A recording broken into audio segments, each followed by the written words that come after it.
but one of the greatest things that I've noticed being here in Seattle, so just a few reflections on the conference, is the conversation around not if we invest in space, but when we invest in space or how we invest in space. It's no longer this question of the value of space. It's a question of how do I play into this ecosystem? How do I play into this economy? And where's my sweet spot in the greater space economy, the space value chain, and what can I do to help further this along? So I think that's great. I think we're all very, very excited to be chatting about this. Being here in Seattle, we've got the largest turnout we've ever had. I'm very fortunate in the fact that this is my first year here. Last year I was merely an attendee, and I'm lucky enough to be a part of the foundation and driving the sort of next generation of entrepreneurship and industry engagement. We're thrilled to have you all here. And well, you know what? I have a bunch of facts in case anyone wants facts. So let's do this while they get all mic'd up. It's significant. It's a good time to be in space. It's a good time to be starting a space business, for that matter. You've got a record number of investment last year. You've got multiple market gaps where technologies can easily be extracted, put into the market, commercialized, and provide value to not only the space industry, to ourselves, our colleagues, and our friends here, but to the global economy as a whole. There's only room for growth. And from an actual investment standpoint, there's some interesting facts.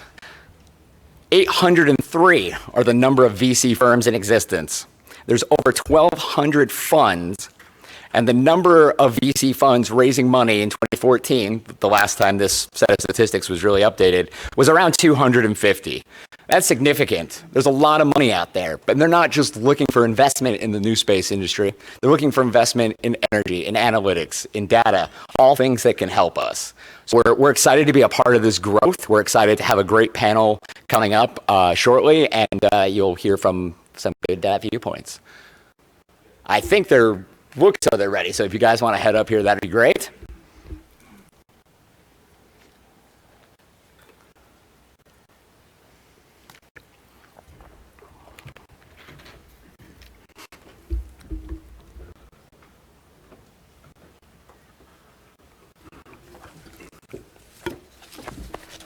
Thank you. Great. Yeah. Thank you, gentlemen, for joining us. We're very happy to have you here and look forward to a good conversation. There'll be time for questions at the end, and I think the conversation today will really prompt some interesting ones. But as Andrew had said, my name is Jeff Matthews. I'm the Director of Venture Strategy and Research for the Space Frontier Foundation. I'm also the Director of their NewSpace Venture Labs, which is a new initiative to really help promote what the foundation's core tenets are of getting entrepreneurship towards investment-ready ventures to fill in the gaps. We couldn't be here without these wonderful gentlemen because we try to feed those companies into their deal flow and their businesses as a whole. So let me introduce them. We'll start at the end and go down. On the very end, we've got Jonathan Taylor. He is a venture capitalist at Extranet Ventures. We've got Chad Anderson. He's the managing director of the Space Angels Network. Tom Gillespie, a partner at In-Q-Tel. Sorry, Sunil, I skipped over you.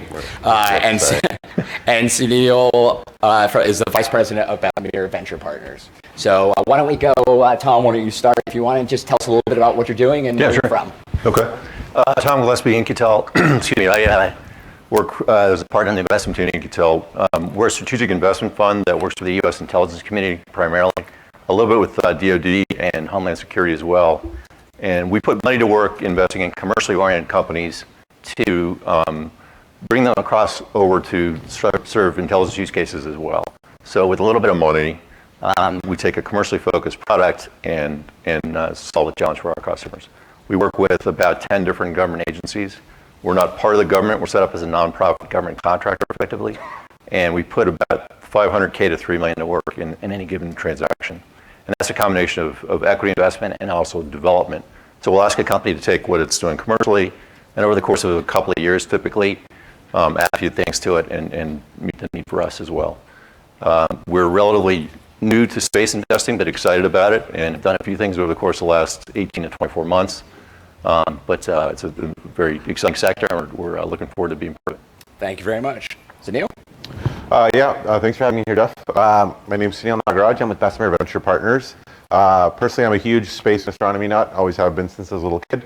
And at Bessemer, about 6 years ago, we started to invest in the space sector. That began with our 2010 investment in Skybox Imaging.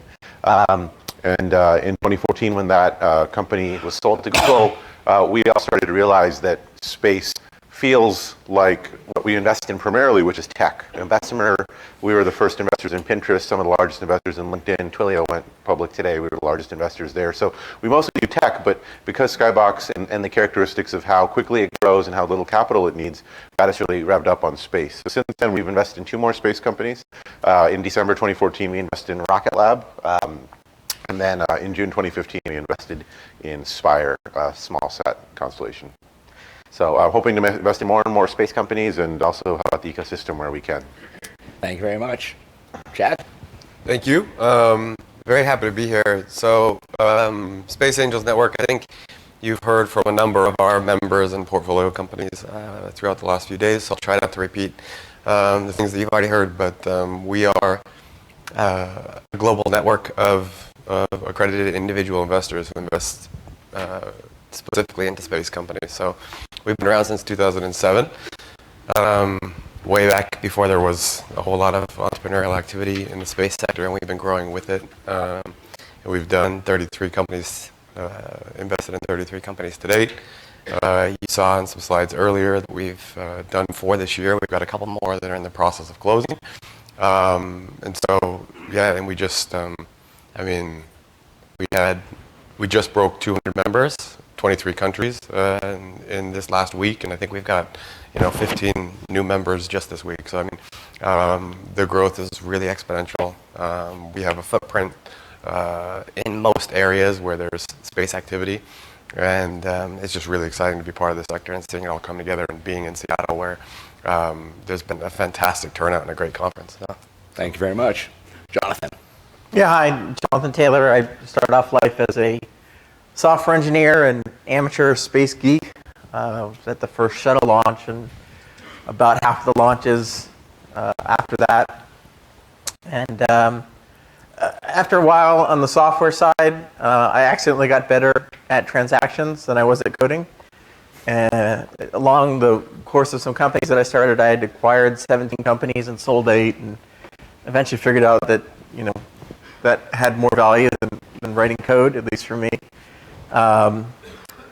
Since 2013, I've had $250 million of exits in my portfolio companies, and I've taken a lot of that and been reinvesting that, especially in the NewSpace ecosystem. I've made my first 2 NewSpace investments here in the last 6 months, and look forward to doing more. Thank you very much. So we'll dive into the questions in a second to get the panelists going, but let me give you a little bit of background on why, again, this is important and what this means when we talk about the space economy. So a quick definition of the space economy is the full range of activities and uses of resources that create and provide value and benefits to human beings in the course of exploring, understanding, managing, and utilizing space. It includes all public and private actors involved in developing, providing, and using space-related products and services, ranging from research and development, the manufacture and use of space infrastructure, to space-enabled applications and the scientific knowledge generated by such activities. Last year alone, we had a record amount of investment. If you look at the investment put in, it was almost $2 billion by venture capitalists alone. To give you an idea of what that means for the grand scheme of things, since 2000, the total investment from any source in the space economy has been approximately $8.1 billion, and of that, VC is almost $2.9 billion. So very significant trends of upwards investment, and we're very excited for it. So speaking of areas to invest, question for you guys: what space area presents the greatest immediate needs, and do those needs translate into startup opportunities? Should someone be pursuing a startup, is it right just because you have a new technology? If anyone wants to jump in and start with that, I'll leave that one open. I'll start with one that we've seen in several companies. So I'm going to draw a lot of parallels between the space industry and the tech industry. And it turns out in 2016, in the tech, if you wanted to do a tech startup, the actual act of building whatever you're going to build is not hard. It's not the hardest part of your business. The hardest part of a tech business is figuring out what to build and then actually starting to sell it. And up until recently, space, the hard part was actually building it. And more recently, we've learned that there are other sectors of sections of running a space startup that are more difficult than the actual product. When we were on the board of Skybox, we learned very quickly that launch, just to answer your question very point blank, launch is incredibly tricky and difficult and gets pushed and gets delayed and is subject to geopolitical risk, et cetera, et cetera, et cetera. So and that's why we led to our sort of quick and decisive investment in Rocket Lab. And now, as part of the board at Spire, we see the impact of launch delays yet again. And so, that's still an unsolved problem. Launch presents a major opportunity. I'll say that the characteristics of launch are pretty different than the other space startups we're looking to invest in. Launch, in many ways, is kind of relatively big, relatively expensive. One of these things where you sort of need to go into a room, work on it for a year or 2 years, cross your fingers and come out of the room. It's a little different than putting up a Pathfinder satellite for $200,000, seeing if it works, putting up 3 of those, seeing if those work.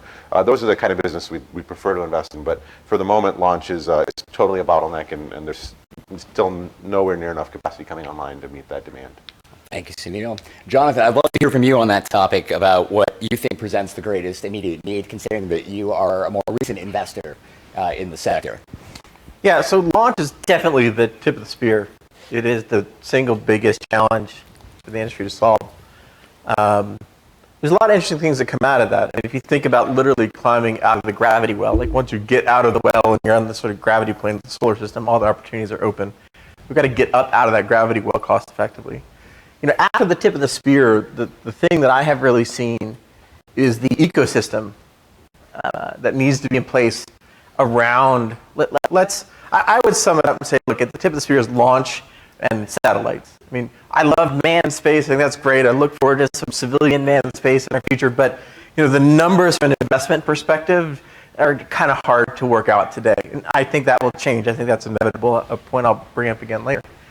But, for example, amusingly, I went through a 90-day self-imposed boot camp last year to learn everything that I could about the opportunity to invest in space. I traditionally have been a software and technology investor. Like I said, a lifelong space fan, a lifelong space geek, but not anything approaching a professional capacity.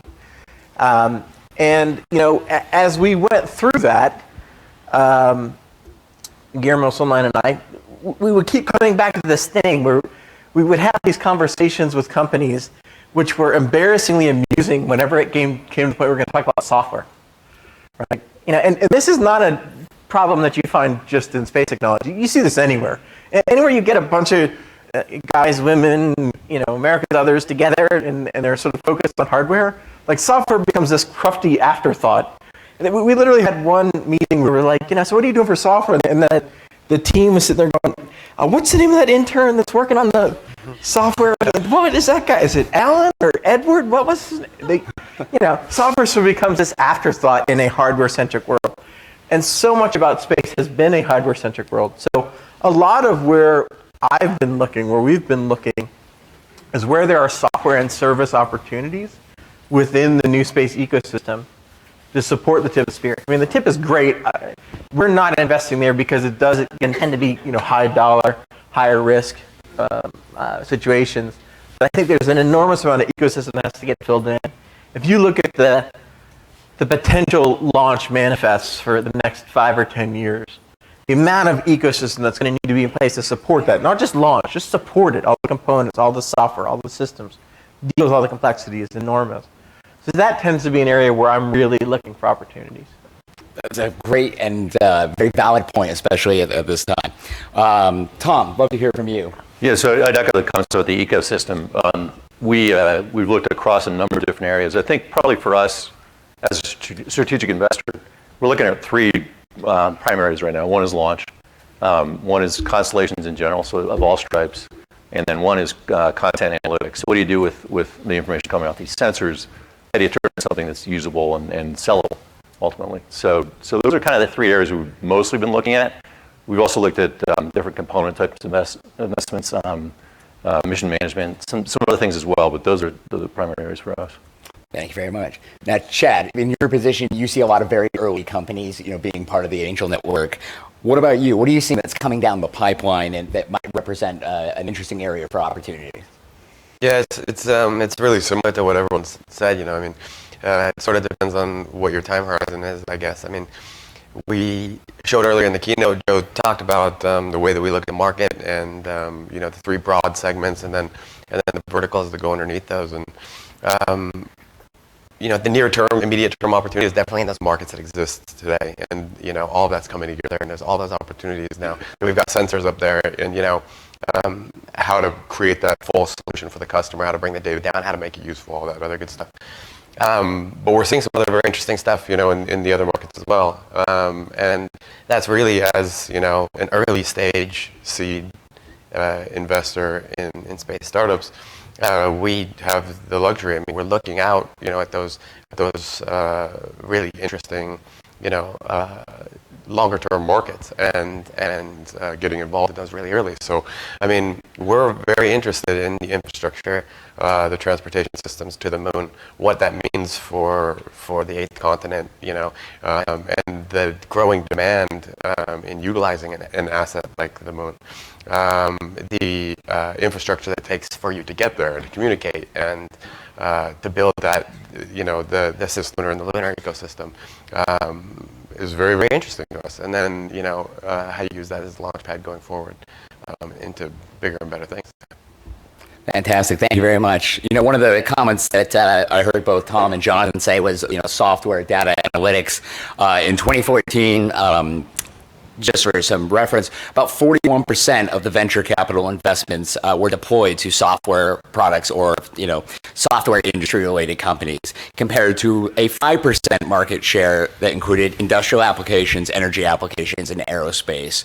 So when you're looking at the software play, should we be investing more on the software side and specific software pieces? Would that help along the space case and help solve any of the pressing immediate problems?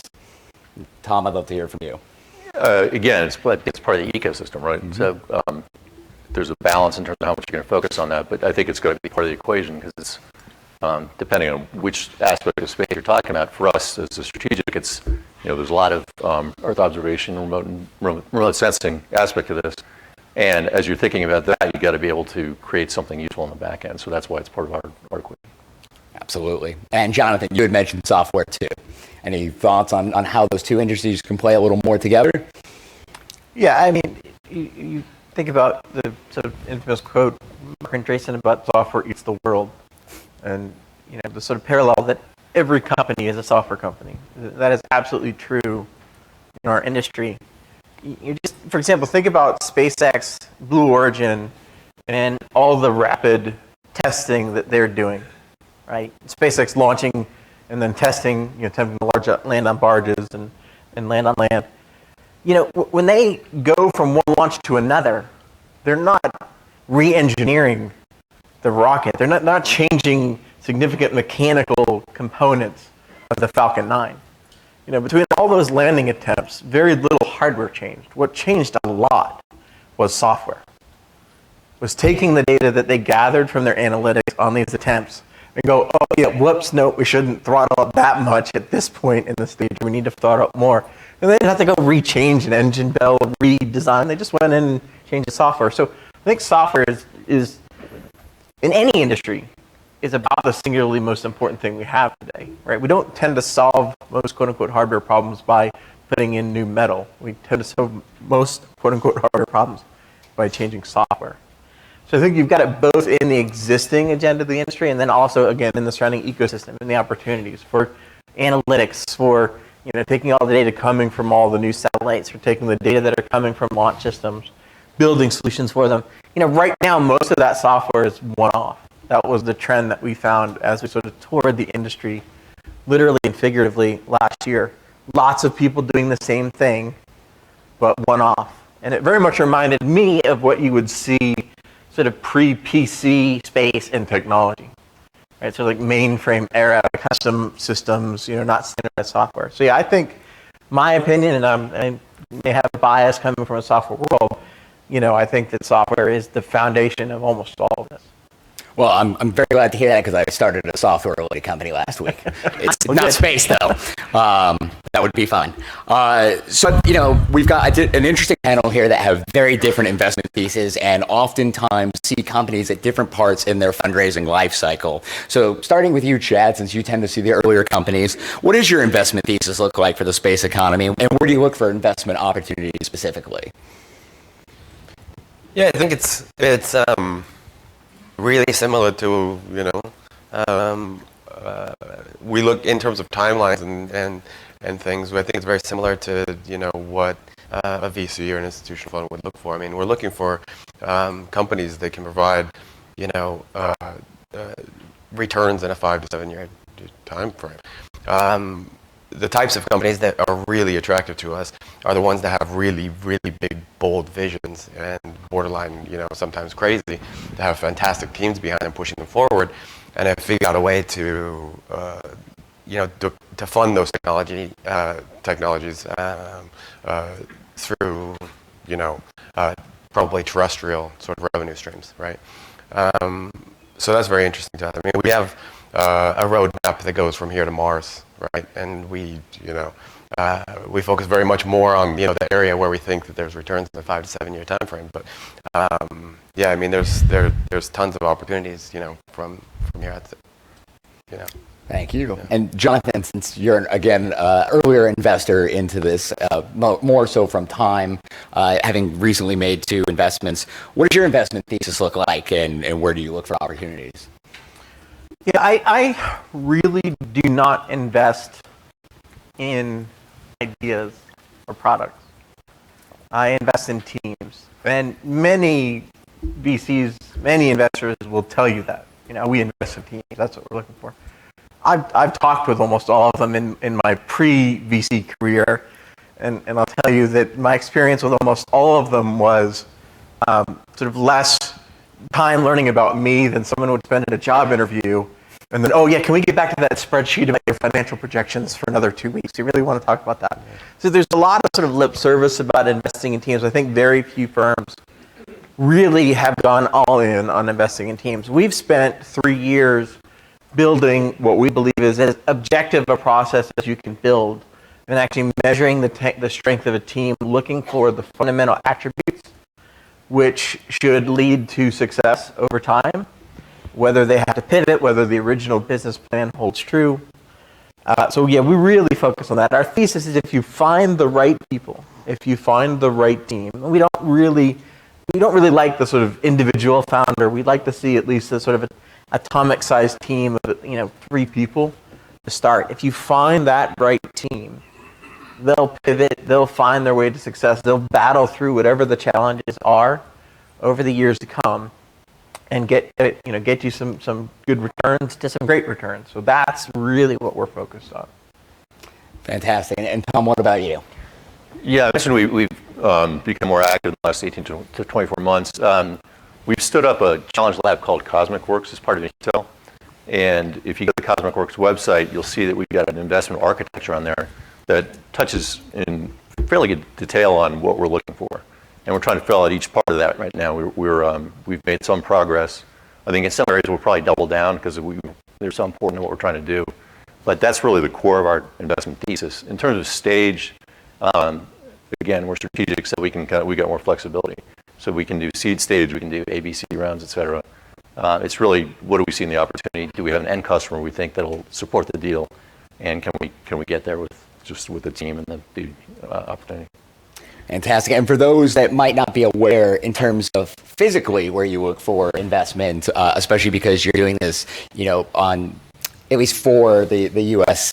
National means, can you comment a little on that? On geographic? Yes. Yeah, so most people assume that we only do U.S. investments, which is mostly but not completely true. We do non-U.S. investments. Probably 5 to 10% of our portfolio is non-U.S. So we're looking for the best ideas anywhere. If we see them out there, we can get a deal done. It's a little more complex, but it doesn't. We're not precluded from doing that. Fantastic. And Sunil, what about you? The question is, what do we look for? Yeah, what does your investment thesis look like for the space economy, and where do you look for investment opportunities? Sure. So again, it starts with tech investing. Whenever I meet or hear about any tech startup, I usually ask myself and I ask the entrepreneur three simple questions. Does anybody want it? Are there a lot of those people? And can you find them? Three very simple questions. And the same general framework applies to space. Now, what you'll note in that framework is not how long is it going to take to build? Can you build it? Is it possible? Because again, that is, we're in a lucky enough time where that's a foregone conclusion that it can be built. The main thing is, does anybody want it? Are there a lot of them? And can you find them? So what that translates tactically when I meet a space company, so far we've only done Series Bs in space. Bessemer, we do a wide variety of stages, but within space we've invested in the companies that are 2-3 years old that have had some momentum. But those three questions hold true, and the first one is 90% of the battle. Does anybody want it? Which sounds overly simplistic, but that manifests as asking for signs of customer interest, signs of customer demand, letters of intent, signed contracts, excited partners. The single biggest thing I think a space entrepreneur can do to impress me and unlock investment is to point me to an unmet pocket of demand, and that's 90% of the battle. The other 10% is why are you going to be the best person to service that demand? What unique approach do you have to service that demand? But right now with the space sector, the trick right now is to find there's a lot of solutions looking for problems, which is natural at this stage in the sector where there's a lot of new technologies that can be applied to the rest of the world outside of this insular space industry. But you sort of have to imagine that maybe farmers in Iowa will want to get multispectral imaging, or maybe marine traffic will want to be able to follow their ships every 2 minutes. But those all sound intellectually interesting, but it's 100x improvement in confidence if you can point me to one customer who says, yes, I want this particular service, or yes, I don't like a daily revisit, I want hourly revisit. There's so that's really what I look for is give me customer quotes, give me customer signals, give me customers I can talk to. That's the single biggest signal threat. Well, thank you. And you mentioned issues with solutions looking for problems. That's one of the things that we're trying to help with is to tell the entrepreneurship community that you need to solve a market gap. You need to really look at what the market needs, where you can fit in, and not just this is the greatest sensor ever made, and of course it's going to make $1 million because I'll throw it out there, overnight. Well, and I'll throw in one other to add to that point. Steve Blank is one of my role models in terms of entrepreneurship. He's wonderful. And one of he's a professor at Stanford and Berkeley and teaches about lean startup practices. And the best quote he has is get out of the building and talk to customers. That's like the single biggest thing entrepreneurs should be doing. And people think that means sort of conceptually, go pick up a phone. No, but literally walk outside of your building and go talk to real customers who might use your product. He has a class at Stanford where students work on business plans, although people don't write business plans, as they pointed out earlier. They work on starting businesses, and what they have to do is every single week they have to talk to 10 customers. Over 10 weeks, that's 100 customers, and I would say 99% of the startups that pitch me have not talked to 100 potential customers. I mean, that is such a valuable thing to do to educate yourself on the market. And I understand why it's tricky to talk to customers, because usually in order to start a company, you have to have so much faith to sort of ignore the detractors and push forward almost with a blind faith.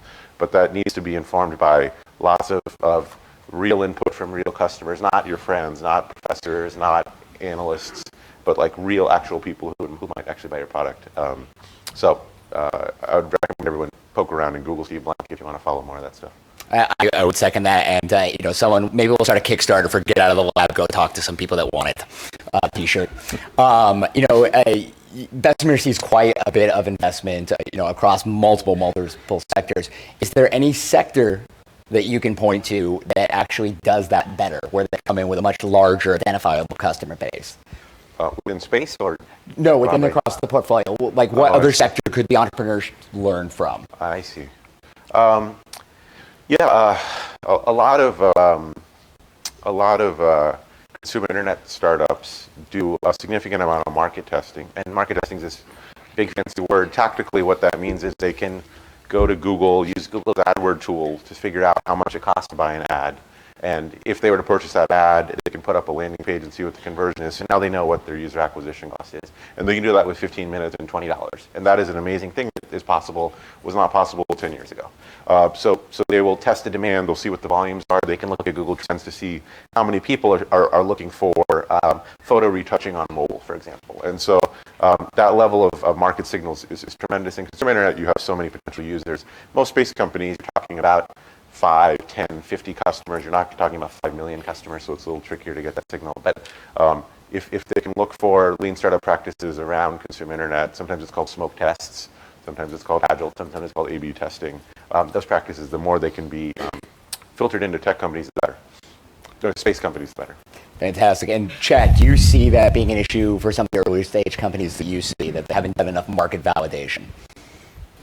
Well, this is definitely the case in many cases. I think Sunil's got a really good point. But the best ones, the ones that you really perk up and you listen to, are the ones that have done that. It's a little bit different, though. I mean, we were showing a chart earlier with a couple hundred companies that had raised money, right? So these are not startups on paper, but these are the companies that have raised some money. So your customer list, I mean, you can't do 10 a week for a week, 10 a day for a week because you run out of companies. So it's a smaller base, and it is a little bit insular. So I think that there's some nuance there. But the methodology and the idea behind it is still holds very true. I mean, those are the pitches that you listen to. Those are the ones that you the work's already been done for you, and you can pick up the phone and start calling those customers as well. And you can get a feel as somebody who wants to be involved in the project and is interested in what they're doing, and seeing whether you want to get involved and put some resources behind this. You can hear firsthand from their customers as well, which is an important step in the whole vetting and understanding process. Fantastic.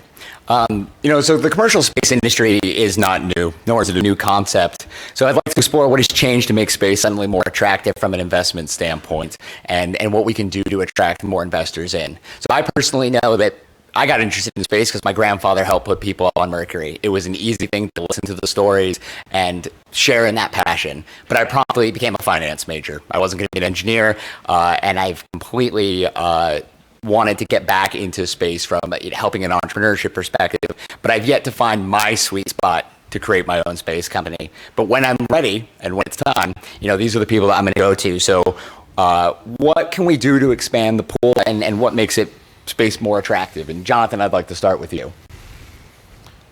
Yeah, I think the main things that have made space more attractive are what I call the 3 C's, and again applies to many markets that are going through transitions like this. The first C is chaos theory, right? We have a natural tendency to believe that we can predict the outcomes of things far better statistically than we actually do, right? Whether you're talking about investors or space engineers or the stock market, our belief on what we can predict and what's going to happen is way beyond what actually happens, right? And one of the things that, for example, chaos theory, which talks about how even in highly deterministic systems, even small changes can make major impacts, right? Or so an analogy to that is the butterfly effect, right? Like the butterfly flaps its wings and causes a little bit of air to move. The next thing you know, you have a hurricane and everything changes. And there's a great example of that in our industry, right? There's a butterfly effect moment in our industry. If you've ever read the story about Elon Musk going to Russia twice to try to buy a missile in order to launch something to Mars, you see the butterfly effect. I call it the Russian spitting butterfly, right? The literal, or maybe it's just the story is more colorful this way, is that in one of the meetings when Elon Musk went to buy one of these missiles, some Russian general or bureaucrat literally spat at him, right? And said, you fool, you don't understand how this market works. He did not get into this industry thinking, I'm going to start a company and land freaking rockets on barges. He just wanted to send some stuff to Mars. And on the flight back from the second time he went to try to buy a missile to launch something to Mars, he just said, I'm going to start a rocket company.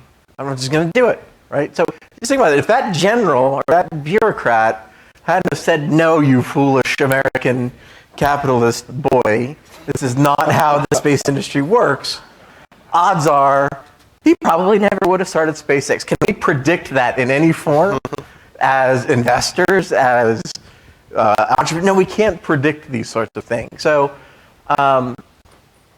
I think the biggest thing is just that you have all these factors, you know, and we think of it as deterministic. We think that the industry had a momentum, was going somewhere, and then all of a sudden a general pisses off Elon Musk, and now there's 60% of the commercial launch market. So, you know, you have to figure out how to take that into account. I think that actually has been a major impact in our field. You know, the second C is confirmation bias. And you see this in a lot of industries. This is why industries sort of go through these waving cycles. You know, you do something, it succeeds. You go, oh, hey, that succeeded. I should do it that way again. I should do it from now on. And you start viewing everything in the confirmation of that success, right? That confirmation bias. And I think a lot of, especially the incumbents in our industry, have been viewing the industry that way. We always did things this way. It worked for us before. It's not about cost. It's all about reducing the risk of the thing blowing up as much as possible. So let's just keep doing that. And the problem is that doesn't work in any market that's over $10 billion. You can carve off a private little market of some sort of niche industry that's a couple $1 billion and sort of run that way. But as soon as things tend to get above $10 billion, there's going to be some crazy person out there who goes, no, actually, I don't think it should be done that way. It should be done this way. And what's going to happen is, literally or figuratively, they're going to blow stuff up a lot. But as they keep blowing stuff up, things work out. You know, again, you go back to like the original videos of the American space program, right? You know, it wasn't about all these launch successes. It was just rocket after rocket after rocket blowing up. And think of that. Forget about we're in space and just think about that as startups. Like, as a market, that's what startups do. You have so many startups. They try hundreds and hundreds of things, most of which aren't going to work. They're going to blow up, right? But then they succeed. So how do you get rid of that confirmation bias? One of the ways is you just have so many different attempts from seemingly random vectors that you figure out without confirmation bias something that's going to work. You know, again, that Russian general, and they're sort of basic confirmation bias. Like, you don't know, I've been doing this my whole career. You don't know how this works, silly man. And you know, the third, and it's amusing. I think in this industry maybe there's a fourth C, but the third C I think is culture. I think that culture has the biggest impact you could imagine on a company. And you know, during that 90-day boot camp I went on, I mean, I think we almost literally visited like every launch company that actually launched or wanted to launch in that period of time. And you know, I was at places like I was at places like Aerojet Rocketdyne, and let me tell you, it only takes, how many of you have been to the SpaceX facility, for example, gone on a tour, been in the building? Okay. It only takes about 30 seconds to realize there's something fucking different going on here. You go to some of the other guys, and they would have these amazing facilities that they've had for decades. And I would literally walk around, and you couldn't find anybody working. They were a lot of talking. There's a lot of test equipment not doing anything. You can't go 10 feet at SpaceX without running into somebody that is working and working their butts off.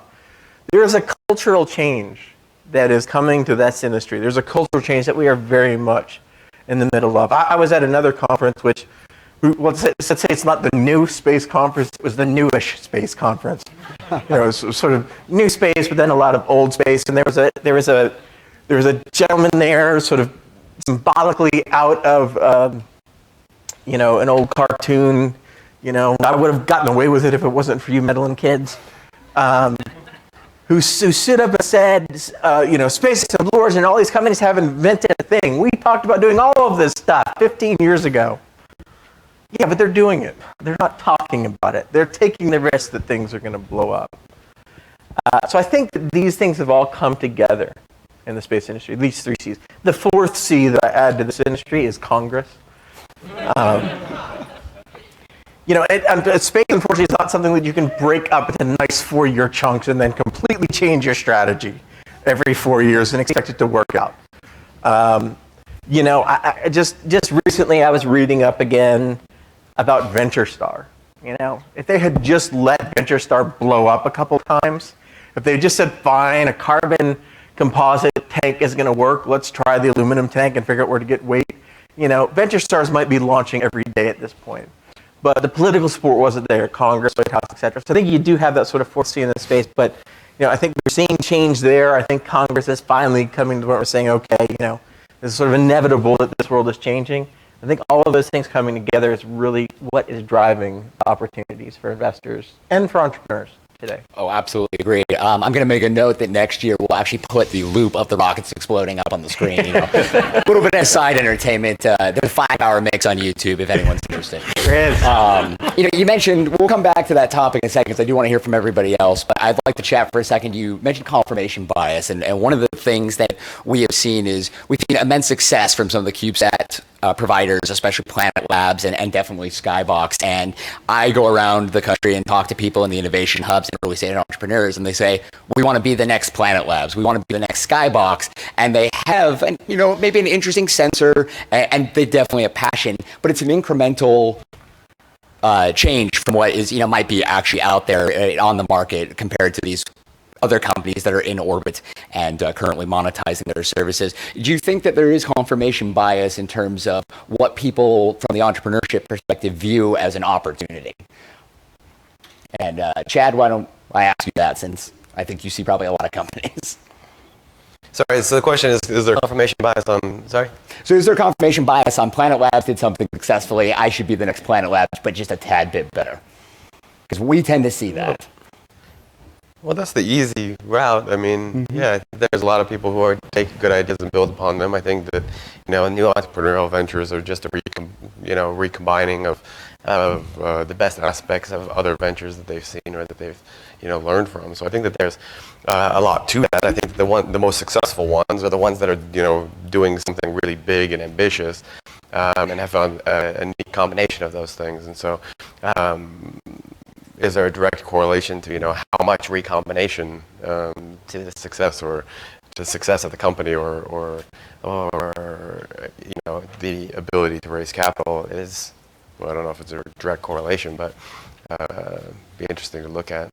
But no, I mean, I think it's perfectly fine for people to look at success cases and then to model themselves after them in some way. But yeah, if you want to set yourself apart in a market that's moving as quickly as this one, and as dynamic as this one, then you should be thinking probably bigger. Thank you very much. So to go back to the original, question, I'd like to ask this question to Tom, but give it a little context just for something that I'd come across a little while ago. Space is, again, not new. Sort of changed to make space only more attractive from an investment standpoint. And little known report that, at least I think for the general public, flew under the radar in 2007, the National Geospatial Advisory Board commissioned a remote sensing study that looked at what you could do if you started combining some of the capabilities of the national technical means, so all the spy satellites, Earth observation, those sort of technologies, into commercial packages and platforms. It was a very well-written report, and it really got me thinking that if this was put out in 2007, what does that mean for the investment thesis on the, on behalf of the federal government in terms of, is this still new for you, or have you been recognizing this is coming, but opportunities just haven't existed yet? I think it's still relatively new, and actually, NGA put out a commercial GON strategy last fall as well. So it more so the course of time. I think our customers are looking at this as a way to augment what they have. So it's not replacing anything, but it's building on the capability and leveraging. Number one, leveraging NewSpace for their own means, but also keeping track of what's out there just in general, knowing what anybody else can access as well. So there's kind of two sides of the coin. You mentioned NGA. I think they've been particularly forward-leaning in terms of looking at how to get engaged with commercial companies. We hear a lot from them. They're actively meeting a lot of companies on their own, so it's a good route. And I think other agencies are out there as well. DoD's certainly doing a lot as well. Yeah, we've heard some good things coming out of the Bay Area with DCUIX. DIUX. Thank you, DIUX. I knew I was going to mess up that acronym, but it really seems as though they're making a big push, and I know us from the industry side are very glad to see that. To touch a little bit on that, are there any other areas that you see as new and emerging that might be somewhat related to your mission statement? I think we've touched on a lot of them. Right? I mean, just again, we're looking at things mostly from the commercial side. So echoing what a lot of these guys have said, I was going to pick up on one of the things that Sunil did earlier. As we look at the market, we do see some confirmation bias. You got to be careful in terms of investing in. You see at one point we're seeing lots of optical constellations. Everybody kind of saying the same thing. Lately, it's been analytics companies that are all going to sell to hedge funds, oil and gas, and agriculture, and they're all picking at the same markets. And I think as you look out there and try and figure out who the winners are going to be, you really have to make sure that these companies are looking at who they're selling to, and then how they're playing in the ecosystem. So, from a customer standpoint, if you're going to make a bet on a launch vehicle or a constellation or an analytics company or anything else, do you understand kind of how they fit into the market, and is what they're saying real, and are they going to be sustainable down the line? Because I do think a lot of these companies kind of come to you and say, hey, this is what we're going to be doing, but there's not a lot of research behind it. Yeah, and you touched on a good point about sustainability, and one of the big things that we've talked amongst the crowd and other people here at the conference is, can the business case close? Can you actually get an exit, whatever that exit might be, an M&A, mergers and acquisition, IPO, or, hopefully you're doing something that returns the value, continued operations, and a shareholder payback. Sunil, we'll come back to the bigger question at hand, but what are your views on can the business case close in terms of what you're seeing out there, and what would it take to help that business case close? What we're seeing a lot of is cost reduction throughout, replacing, this is specific to constellations, but a general philosophy of replacing one monolithic single point of failure that has triple redundancy, high cost, with a distributed approach, or if it's analytics, using AWS cloud servers, or if it's a constellation, using your own CCDs and making your own star trackers, for example, to reduce cost. And if they fail, no big deal. That allows significantly less capex up front before you start to generate revenue. Remote sensing has a nice property of having one or two satellites can generate revenue versus communication. At least like the OneWeb approach, you kind of need all of them up. So it's unfortunately all or nothing. But if you can work incrementally, remove risk at each step, and try to get customer revenue in early, either pre-launch revenue commitments or just small bits of revenue as you're growing, then the business case, even if it doesn't close, it's not, you're not concentrating all the risk at the end. You're not just sort of hoping that one day you'll unlock $8 million of customer LOIs. You're slowly getting folks into the rhythm of paying. You're slowly getting into working through all the issues of distributing the imagery data or distributing the, whatever your end product is. And so it helps a lot. The cost reduction helps a lot for closing. The agile strategy helps a lot for having the business case close. But we're still, from a venture perspective, we still have companies, including companies like Spire and others that we've invested in, that have generally raised more capital than an equivalent tech company would for that point. But that's just dropping dramatically. And so I think there are companies out there that have raised a Series A, a $5 million Series A, and launch a mobile app.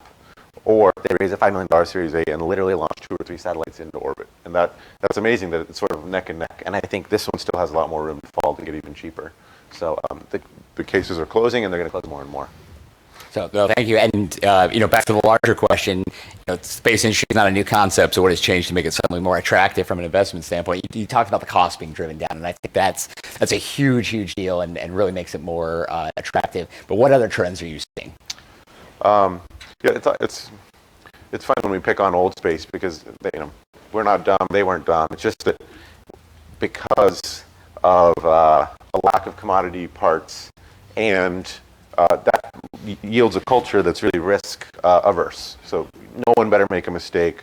We have this one engine that's worked for 30 years. Why would we change it? Because we have exactly one shot to get it up there, and it's this $500 million payload. So it all builds on itself. And so once you couldn't just do multiple satellites and keep the culture the same. Everything changes at the same time. Multiple points of failure, commodity parts, agile approach. and then feature improvement through the higher revisit, right? That's the small sat constellation approach that's played out for Skybox, Spire, Planet Labs, 20 other companies that are coming up, coming into the forefront right now. So that's probably the single biggest trend, is this shift to faster, better, cheaper, smaller. The CubeSat standard helps a ton. I mean, the fact that there are companies like ClightSpace and Pumpkin that have these parts where you just buy them and they work. I think Jonathan mentioned the PC industry. I mean, the fact that you can buy even like 1990, a PCI card and it just works. You just stick it in, you know it's going to work, is a big deal, and it accelerates development.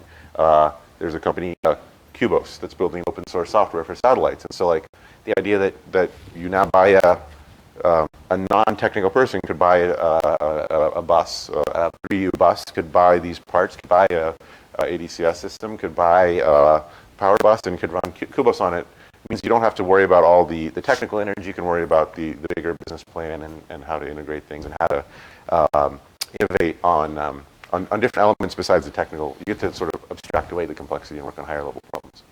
So that's sort of the second big thing going on. Yeah, I think that's a great insight. So let me ask this to the audience. How many people in here would you consider yourselves entrepreneurs?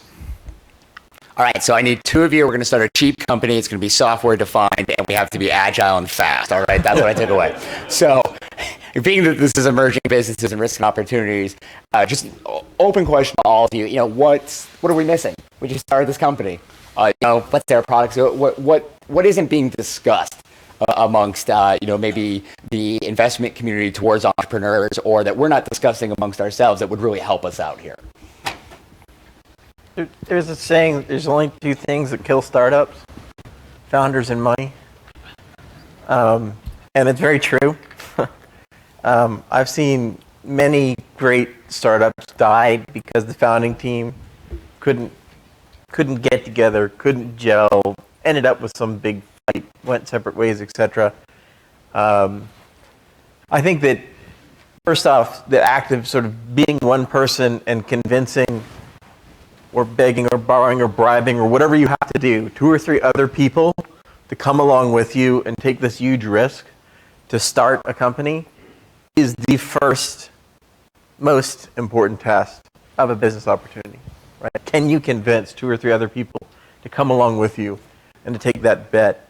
It is very hard to start a company, to get the equity distribution right, to get the synergy in the team and the balance, Like one of the things we use in our analysis of teams is essentially analysis of how much they're thinking and how much they're doing. And a lot of startups by default tend to have teams that are loaded up on thinking skills, but perhaps fall short on the doing skills. Things like going out the door and talking to 100 customers or having a great go-to-market strategy. So, one thing I would recommend for any entrepreneur is really don't, it's easy to just sort of cast it. We're going to start a company. Okay, the thing is that we're going to build this new sensor, right? When you start a company, your product is not that sensor. Your product is not that rocket. Your product is the company itself.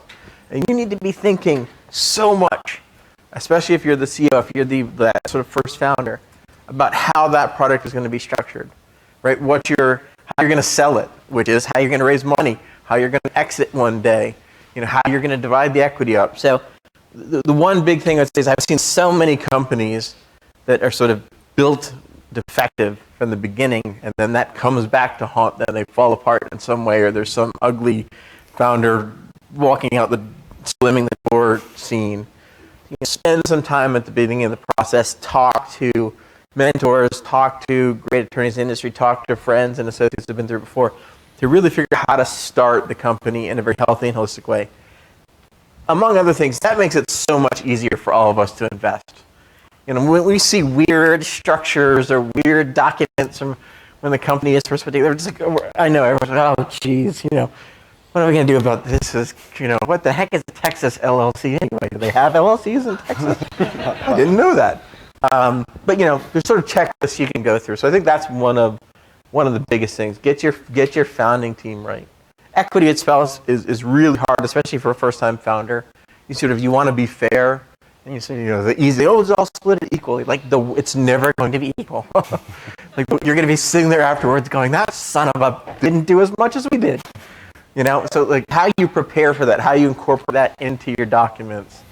The other thing I found about equity is if you take all founders and you say how much should you get, it almost always adds up to about 250% of a company. Like, I haven't figured out how to start a company with 250% of shares. So just really think about getting the product, which is the company itself, right from the get-go. And if you don't know how to do that, if it's your first time, reach out, talk to people. They'll help you. They'll give you tons of advice and tons of horror stories. Absolutely agreed. So, Chad, what are we missing? Well, I mean, Jonathan does a good job of summing it up. I mean, those are the key things. I mean, it sort of depends. I mean, there is a lot of real technical things that you should think through, right? So when you're setting up a company, you should talk to somebody who knows how to set up a company, right? So when you figure out all those things that Jonathan just figured out, equally important is to like get your shares right, get your structure right, and do all of that in the beginning, because once you set it up, it's set in stone. You can chisel that stone away, and you can change that stone, but there's a foundation there that's going to follow you. So talk to people and get the right people involved early on. And there's lots of people out there, lots of companies and service providers that did jump in the conversation, are happy to have real conversations with startups to build future business with you so you can protect your cash flow. So from a very practical point of view, that's a good one. But then it's also, I mean, it comes back to, points that we've already made about, having your idea together, figuring out how you're going to sell it, and then going out and doing it, and then coming back and iterating on that and finding a way to basically test your hypotheses a few times and see what's happening, and then iterate on those, pivot if you need to, and then look for the market validation to see which one you want to really chase down. All right. Sunil, what about you? Anything we're missing? Yeah, I think there's a big one. I think that we, as an industry, are focused on selling to the industry itself. I think in order for VCs to continue to flock to this sector, we need to tap into new customer wallets. I think about, if you were going to start a tech company, and people ask me all the time, the best advice I tell them is go find a strange pocket of the world that has been missing some technology for some reason, and go after that. An example of that would be mobile. Everyone now has mobile phones, and hourly shift workers were still punching in and punching out and doing vacation days by phone and paper. And there are several companies that now sort of handle a lot of the act of bringing mobile technology, which isn't rocket science, and finding an industry that was just structurally or just sort of didn't get touched by technology in as heavily as it should have. So now, fast forward that to the space sector, everyone in this room knows what space can do. I mean, there's satellites launched, there's sensing, there's taking stuff up to orbit for microgravity. So you have these things on your utility belt. Now go meet with 5 or 10, strange is the only word I can use, not small, but just off the beaten path industries, not agriculture, not maritime, but there's a million other industries that could benefit from space.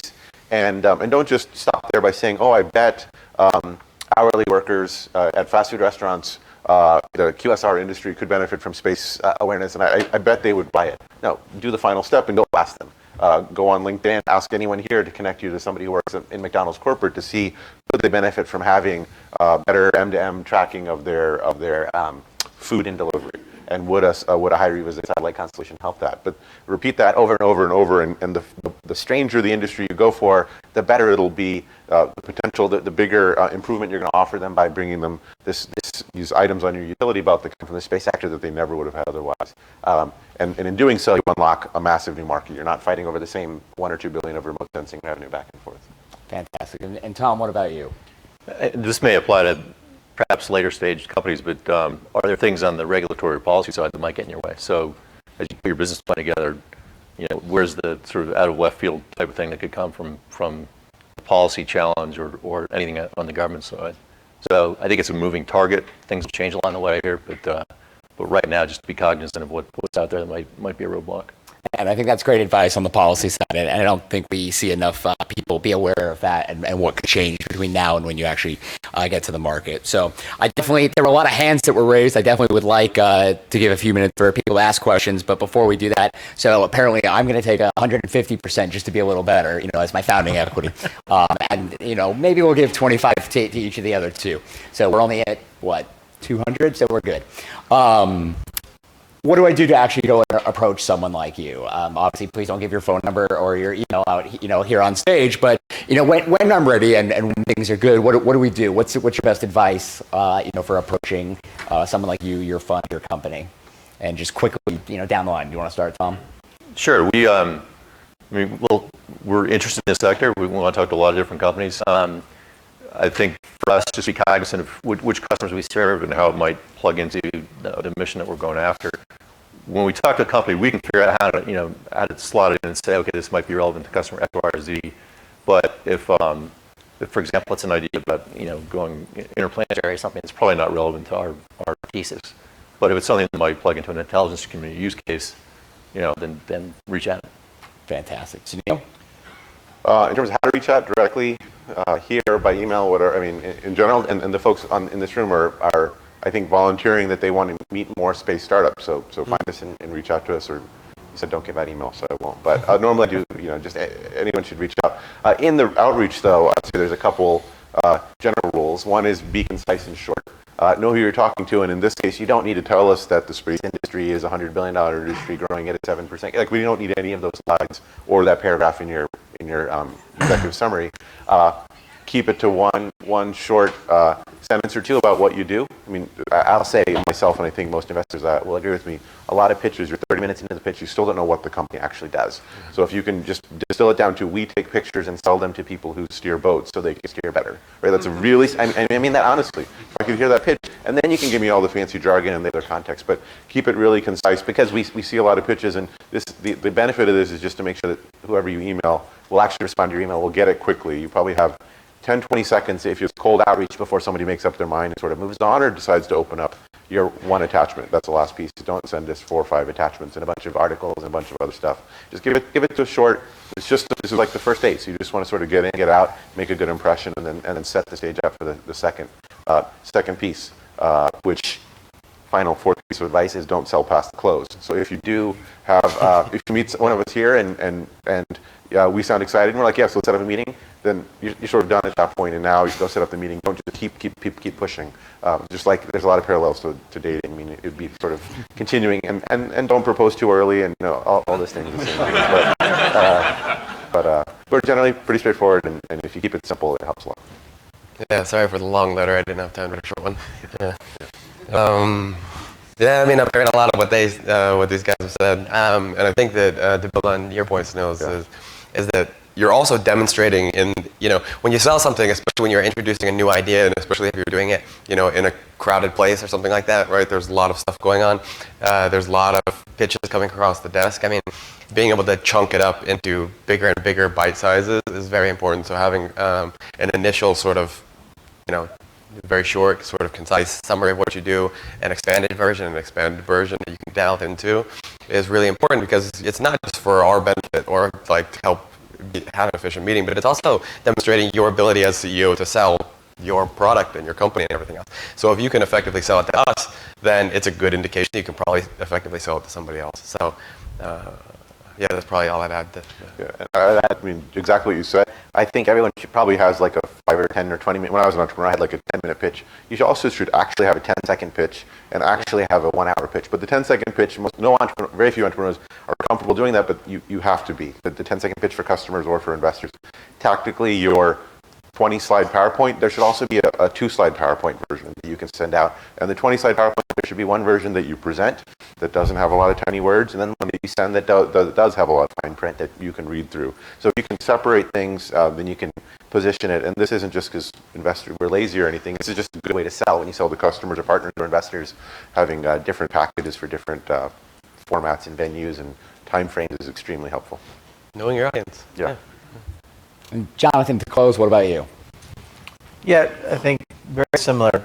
It's important to keep in mind that as investors, we tend to end up with actually more money than we have time. And time is the biggest challenge, and thus all this emphasis on 10 seconds, 2 pages. It's not that we don't care about you or your ideas. It's that depending on the stage and the position and the process that we use, we may talk to tens or hundreds of companies for every deal that we actually do. And we have to be able to work through that process rapidly. So, being able to boil things down to sort of the movie, pitch version of your business plan, very important, very key. And absolutely, after you beg, bribe, and borrow a team together, the next thing, I could have self-funded many of the companies that I started myself over the past 15 years, but I didn't because I believed that one of the most important tasks is to convince somebody else to take their hard-earned money or their limited partner's hard-earned money and to apply it to your business. As entrepreneurs, it's easy to fool ourselves. Like, you have to have this thing in your head as an entrepreneur. You're crazy enough to believe in your idea at any cost. That, for example, is not a good approach to use investing in the stock market. You have to keep that in mind. Like, test your ideas out with as many people as you can, whether it's the customers, investors, your co-founders, and figure out how to really articulate things quickly because it's limited on time. For me personally, also, don't send me an email. I hate email. Text me, Facebook me, Tinder, whatever you want to do, anything but email. I get so many emails that are not important. I have to swipe left or swipe right. We'll move on. It's all good. I sort of joke, but in the dating analogy, like, this world, especially the early stage investment side, is moving way more towards speed dating than dating. The whole sort of 500 startups, 500 VCs, smaller initial investments, bet more later. There's a lot of momentum in that direction. Oh, fantastic. Well, thank you all for those answers. We'd like to give a few minutes for people to ask questions. There are some microphones in the center if you want to come up there and do that, and we'll be happy to answer what you got. And if you're tweeting, that's hashtag Tinder pitch.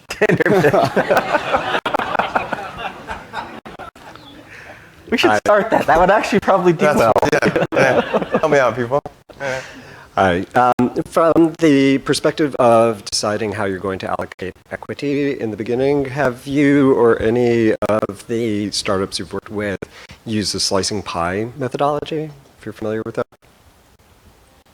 Go on. Yeah, not familiar. Sounds interesting. There's a book and a website called Slicing Pie, and the idea is that the amount of equity is based on how much you put into the actual building. It's not based on your idea. It's not based on, you're one of 3 friends who started the company. It's based on who's actually doing the work. It's based off of the hours, funds that are put in, etc. I looked at this quite a bit, actually. I think I wrote something on it when I was doing my MBA. So a little bit it's on the idea, but it's fleeting, right? The idea is very valuable in the very beginning, and then it suddenly becomes not valuable, right? Because when your idea is out there, it's free for others to try and do better than you, and then it all becomes about execution, right? And so also it depends on when you actually form your company. Do these things start to come into play, right? Developing your prototype and developing your product and service is very important, and then bringing in revenues is also very important, But at different stages, these things happen. So your question is about, are we familiar with that, and have we seen it used versus have you seen it used? Yeah, so, so I've definitely spoken to many entrepreneurs and used this in my own entrepreneurial ventures and with friends and things like that, talking this out. But yeah, you have to know where you are and where the company's going, and you have to know which of the founders are doing which things, and if you're able to bucket it into 5 key things that the company needs to be doing and who's going to be doing those things, it gives you something of an objective framework to sort of have the tough discussions, which are really qualitative, subjective conversations. It puts like a framework around it and helps you have those conversations with people who are often your friends. And, I did this in one of my first startups. I will never, ever do it again. So, I don't know how many of you work in the sort of contracting world. The contracting world ends up with a lot of like padded hours, getting paid by the hour. Yeah, I was thinking about that for 4 hours on Thursday. That's another $1,000 right there. You don't want your startup to be like contract padding hours competition. which in any sort of model, you have to always think about what the incentives that you're not intending are, and this is a big one, a big challenge in using that kind of an approach for a startup. At least in my experience. I'm sure that there are people who can make it work, but it didn't work as expected. The other thing was that there were tax consequences that at the time I did not understand for taking that approach, and so that's something that would also be important to talk with an expert about.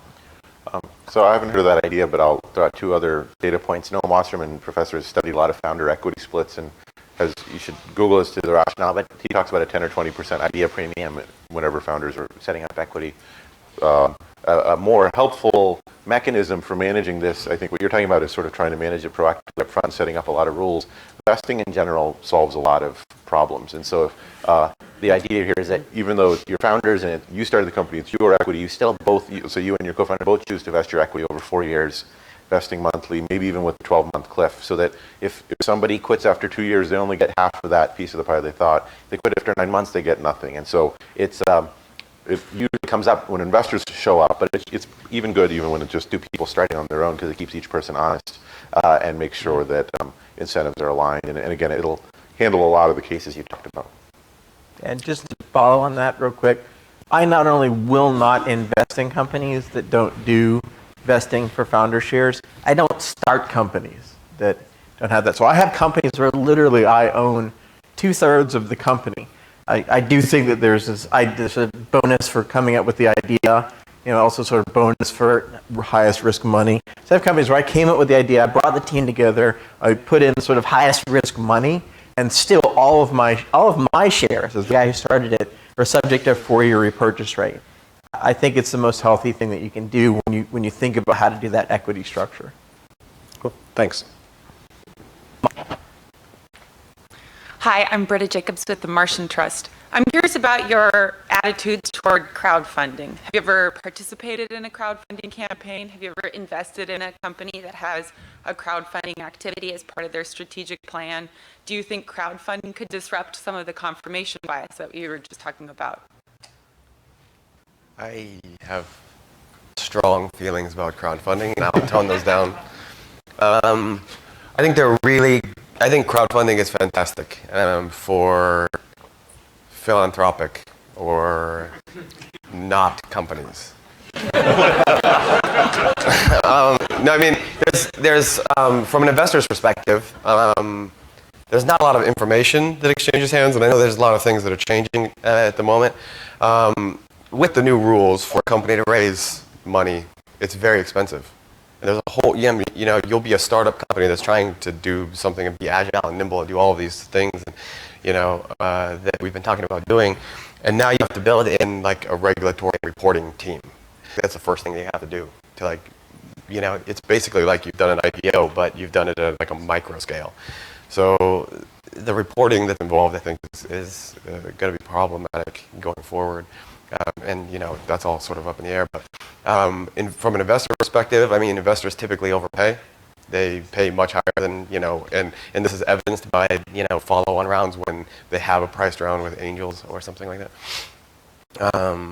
There's just not an efficient flow of information. It's all so very limited. So and I could go on and on and on. But I think that there's a lot of value to crowdfunding.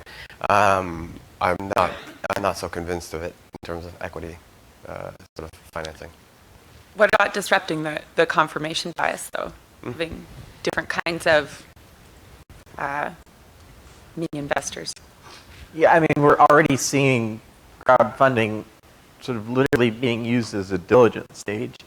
There's been a couple of companies recently who did a crowd-funded product. It had good success, and then they got venture capital and shut down the crowdfunding product and gave all the money back. So essentially, it was one of the forms of going out and talking to 100 customers.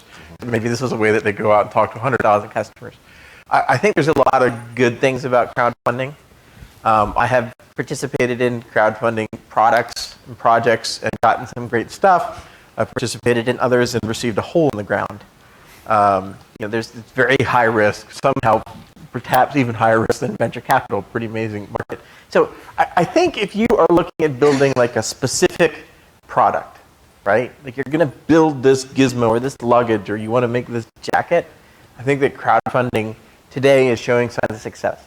I think if you're looking at building a more long-term company, I think there's still a lot of challenges around crowdfunding today.